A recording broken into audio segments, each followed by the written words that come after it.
Moi, je dirais simplement Alhamdulillah. Dieu m'a donné la chance de rencontrer ce couple en 53-54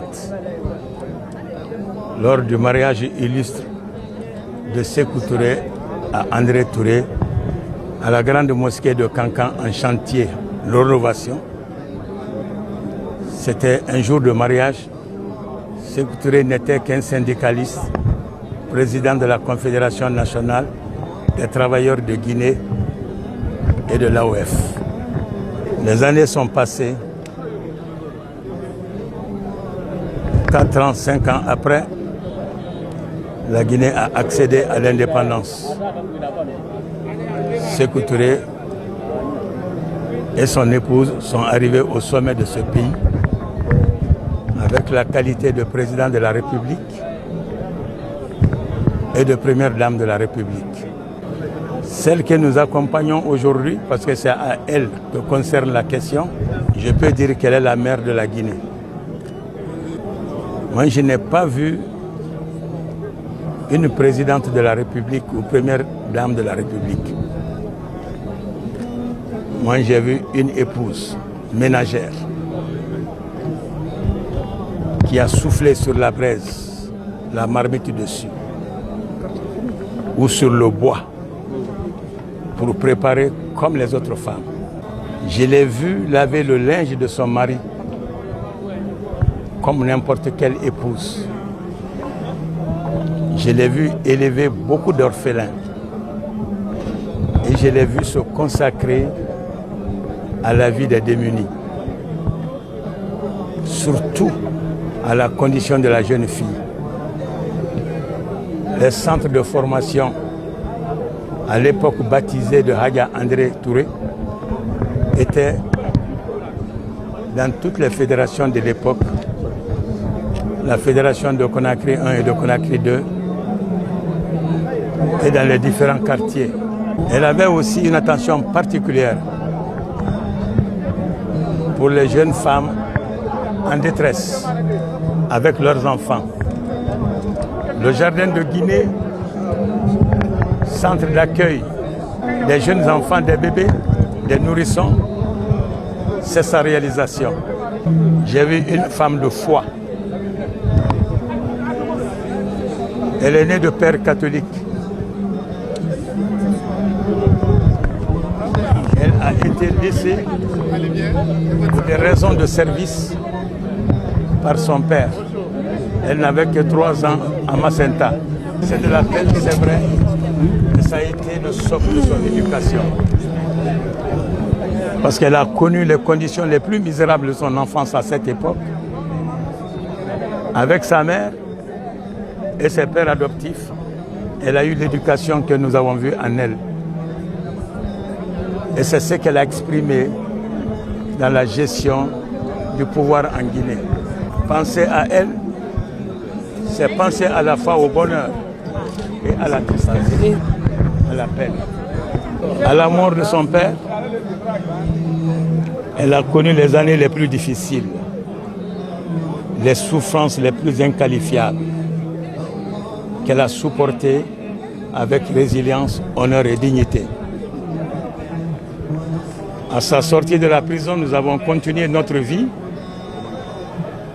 Je l'ai entendu dire, moi, ma détention ne m'a pas été inutile.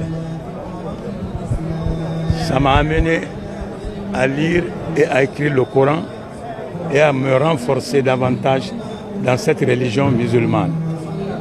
Elle a eu la chance d'effectuer son premier pèlerinage en 1981, octobre 81. J'étais de cette mission. On ne peut pas résumer sa vie à ces époques. Sinon qu'en une seule phrase, c'est la dernière grande page de la Guinée coloniale et de la renaissance de la Guinée à l'indépendance qui se tourne aujourd'hui. Je ne pourrais pas terminer cette interview sans adresser mes sincères remerciements, pas à mon nom. André n'est pas de la Haute-Guinée. André n'est pas de la forêt. André n'est pas de la Basse-Côte. André n'est pas de la Guinée forestière. André, c'est la Guinéenne, la militante guinéenne qui a combattu avec toutes ses sœurs de ces différentes régions pour amener ce pays à l'indépendance. À ce titre, elle est martyre de cette lutte pour l'indépendance de ce pays et elle est aussi une héroïne pour la reconstruction de cette Guinée indépendante. Mes remerciements à Ahmed Sékou Touré pour avoir vécu son époque et prier Allah qu'il repose en paix, mais notre reconnaissance infinie au président Mamadi Doumbouya, où nous sommes, où nous tenons cette interview, c'est la propriété privée d'Ahmed Sékou Touré, sa deuxième propriété privée.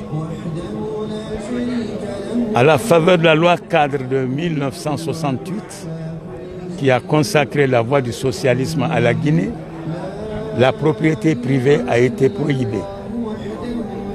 Comme lui et tous ses compagnons, si tu as deux propriétés, tu cèdes une propriété. Président de la République, il a cédé cette propriété à la Guinée et la Guinée en a fait la résidence de nos hôtes de marque.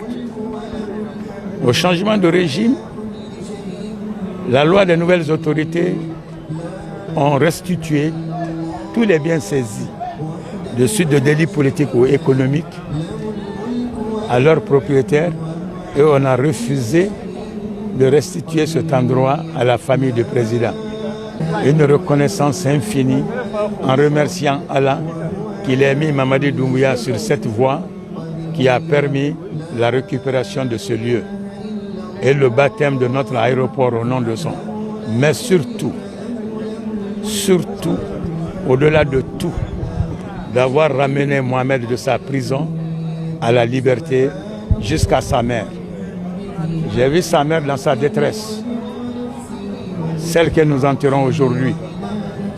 Elle m'a dit, Dieu m'a tout donné. La seule chose que moi je demande à Allah, et je vous demande tous de prier Allah pour moi pour ça, c'est qu'il me ramène mon fils avant que je ne décède. Ça aussi s'est passé par le général Mamadi Doumbouya. En vous félicitant, en vous encourageant, cette Guinée s'est construite dans l'unité nationale de Yomou jusqu'à Bofa, Boké. Aucun territoire de ce pays n'est en dehors de cette lutte pour notre indépendance. Vous qui êtes aujourd'hui le présent et l'avenir de ce pays, on remercie Allah d'être avec vous et prions Allah qu'il vous renforce dans cette conviction, la reconstruction de cette Guinée dans l'unité et dans la paix. C'est la seule source de développement de ce pays parce que Allah nous a donné les 2/3 des richesses de cette Afrique occidentale. Nous ne pourrons mettre ces richesses en valeur que dans la paix et dans l'unité. Hadja André Toulé était le seul symbole vivant de cette Guinée, de ces deux époques. Qu'Allah la reçoive dans son paradis. Je vous remercie.